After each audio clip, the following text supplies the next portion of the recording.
vai stau și chiar să pleci.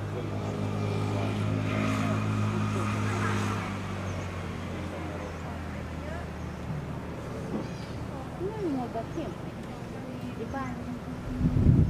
Da, și o metodă de asta.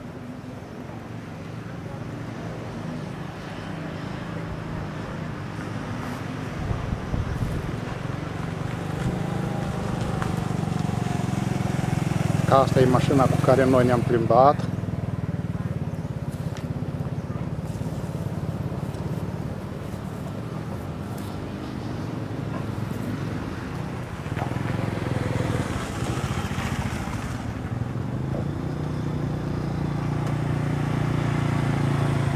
Avionul nu zboară, e cam slut la noi.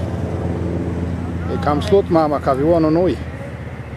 Aeroportul e blocat. O să vedem și pe mâine. Dar azi e gluho. Ia ca în depărtare să văd niște insule. Cred că Acolo nu locuiește nimeni.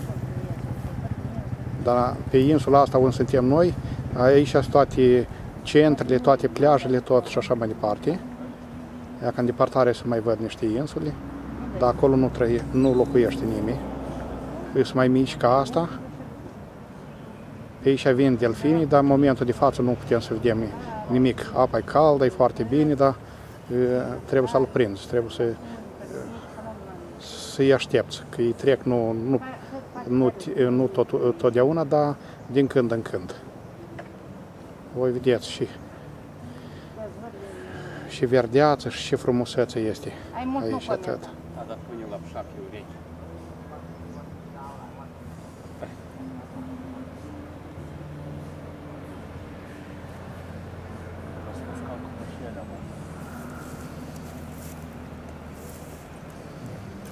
De mașina deodată? cred că da, să nu mai ai. Cât ți-o dau de bine, dacă ar veni.